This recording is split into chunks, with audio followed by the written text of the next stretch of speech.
करोड़ों रुपए, हजारों करोड़ वेस्ट किए जाते हैं, कहीं पे बहुत बड़ा बुत बनता है, उस पे हजारों करोड़ वेस्ट कर दिए जाएं, कहीं कुछ बन रहा है, बुलेट ट्रेन, बहुत अच्छी बात है। लगातार मैं कई सालों से मांग रख रही हूँ कि एक 300 बेड का ट्रॉमा सेंटर सैंक्शन किया जाए। एम्स बठिंडा भी मांग रहा है, लेकिन सरकार के कान में जूं तक नहीं, आज तक पता नहीं क्या कारण है। ये कहते हैं कि इसकी ब्रांडिंग पीएम जो भी योजना होनी चाहिए, वो कहते हैं हम मोहल्ला क्लिनिक नाम देंगे।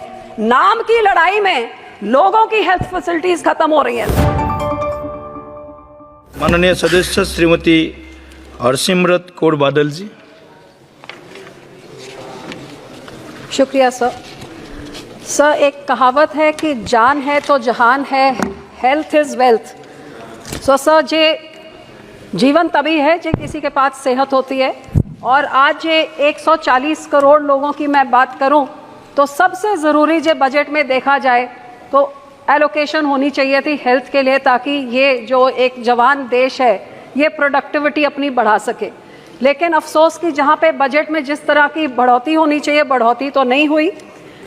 और मैं ये महसूस करती हूँ कि हम सारे इस बात से एग्रीमेंट में होंगे कि हर एक के क्षेत्र में डॉक्टरों की और बहुत ज़्यादा रिक्वायरमेंट है। गांव से लेके शहर में ज़्यादा डॉक्टरों की ज़रूरत है। ये ज़रूरत तभी पूरी हो सकती है जो और मेडिकल कॉलेजेस और इंस्टीट्यूट्स बनाए जाए, आइलाइड सर्विसेज वाले, जो इस तरफ सरकार ध्यान देगी तभी तो और डॉक्टर्स बनेंगे। और मैं ये भी बेनती करूंगी कि जहां करोड़ों रुपए, हजारों करोड़ वेस्ट किए जाते हैं, कहीं पे बहुत बड़ा बुत बनता है, उस पे हजारों करोड़ वेस्ट कर दिए जाएं, कहीं कुछ बन रहा है, बुलेट ट्रेन, बहुत अच्छी बात है। लेकिन जो आपने एम्स बनाए हैं, ऐसे कि आपने बढ़िया इंस्टीट्यूशंस बनाए हैं, तो फिर इधर कंजूसी हम क्यों करते हैं? जितनी सैंक्शन ग्रांट है वो भी पूरी नहीं देते हैं, पैसे वहां के रोके हुए हैं। जिस तरीके से ये एम्स को आपको बढ़ाना चाहिए, हजारों करोड़ उनको तो सैंक्शन करके और देना चाहिए, ना कि सैंक्शन अमाउंट को भी रोकना चाहिए। सो मैं आपसे आग्रह करती हूँ आपके द्वारा माननीय मंत्री जी को कि एम्स बठिंडा, जो मेरा ख्याल आपके सबसे पहले एम्स जो 2016 में ऐलान हुए थे, 3 साल के अंदर ये एम्स बन गया 750 बेड का। रोज यहाँ पे राजस्थान, हरियाणा, पंजाब, सारे राज्यों के 2500 लोग ओपीडी में आते हैं। रोज वहाँ पे 40 इमरजेंसीज होती हैं, 2 मेजर नेशनल हाईवेज, 3 स्टेट के हाईवेज, 2 एक्सप्रेसवेज के बीच में। और आपको हैरानी होगी सर, 750 बेड का सुपर स्पेशलिटी अस्पताल, इतनी सारी हाईवेज। क्या आपको पता है कि यहाँ पे इमरजेंसी वार्ड में कितने बेड्स हैं? 28 बेड।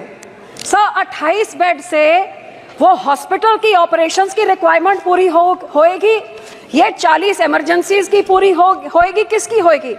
लगातार मैं कई सालों से मांग रख रही हूँ कि एक 300 बेड का ट्रॉमा सेंटर सैंक्शन किया जाए। एम्स बठिंडा भी मांग रहा है, लेकिन सरकार के कान में जूं तक नहीं, आज तक पता नहीं क्या कारण है।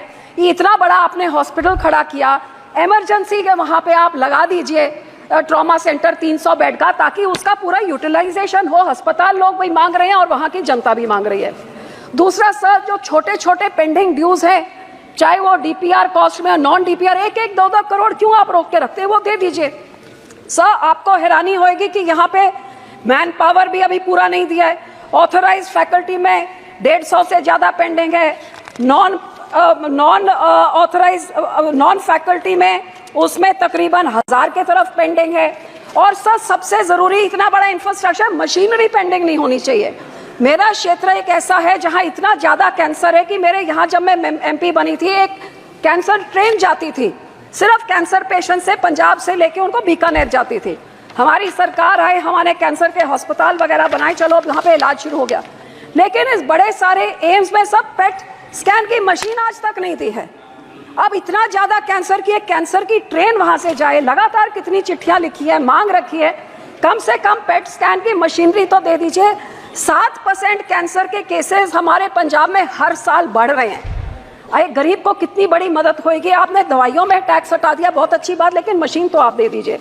और इसमें सबसे ज्यादा पीड़ित औरतों, जिनका ब्रेस्ट और सर्वाइकल कैंसर सबसे ज्यादा है, तकरीबन 23,000 डेथ्स हर साल होती हैं। सो ये मैं मांग करती हूँ। दूसरी sir, high and ICU ventilators. आपको हैरानी होगी, मेरी पूरी कॉन्स्टिट्यूंसी में किसी अस्पताल में एक वेंटिलेटर वाली एम्बुलेंस तक भी नहीं है जो लोगों को नज़दीक के साथ में जहाँ पे भी उनको हेल्थ केयर मिल सकता है। सो इसे एम्स में high and ventilator for the hospital और एक ambulance with a ventilator. Sir दूसरा मुझे इस बात का मान है कि हमारे इस अस्पताल ने already live donor kidney transplant शुरू कर दिया है और वहाँ पे अस्पताल ने लिख के भेजा है कि इनको दे दी जाए जो SOTTO state organ tissue transplant जो इनको महत्वता देती है ये दे दी ताकि ये हार्ट में भी शुरू हो जाए। ये पेंडिंग कब से पड़ा हुआ है नेशनल के साथ। मैं विनती करती हूँ डॉक्टर मंत्री जी को कि ये दिलवा दीजिए।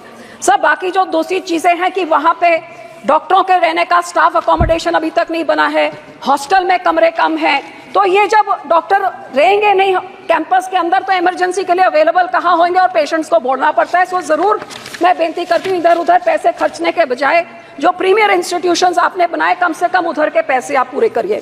सर दूसरी मैं ये मांग करूँगी कि पंजाब की स्टेट की सरकार अपनी आम आदमी की सियासत चमकाने के लिए और सेंटर की जो टसल रीब्रांडिंग हमारे नेशनल हेल्थ मिशन में करोड़ों रुपए आज बता रहे थे मंत्री जी भी कि कितने रुपए रोक दिए गए क्योंकि आयुष्मान भारत का भी जो स्टेट का हिस्सा होता है वो हमारी स्टेट की सरकार ने नहीं भरा तो लोग इसके लाभ से वंचित हो रहे हैं। और इसी तरह सर इनकी ब्रांडिंग की टसल में ये कहते हैं कि इसकी ब्रांडिंग PM जो भी योजना होनी चाहिए वो कहते हैं हम मोहल्ला क्लिनिक नाम देंगे। नाम की लड़ाई में लोगों की हेल्थ फैसिलिटीज खत्म हो रही हैं। सो मैं बेनती करती हूँ सरकार से पीपल शुड नॉट सफर। और मैं ये आम आदमी सरकार ने सर जो अपनी सियासत चमकाने के लिए PR एक्सरसाइज मोहल्ला क्लिनिक इन्होंने शुरू किए जहाँ पे सारे हेल्थ इंफ्रास्ट्रक्चर के डॉक्टर्स को लेके बैठा दिया और ब्लड टेस्ट होते हैं और उनको एक टेस्ट के लिए उनको 50 रुपए मिलते हैं डॉक्टर को। तो आप उनके टेस्ट से देखेंगे आपको लगेगा सारा पंजाबी बीमार पड़ा है क्योंकि एक इतना बड़ा करप्शन का ये केंद्र बन गया है। सो सर मेरी बेनती ये है कि ऐसे पैसे आप ना रोकिए जिससे लोगों का नुकसान होता है और ये पैसे पंजाब को दिया जाए क्योंकि ये इनकी लड़ाई में लोगों को सफर नहीं करना चाहिए।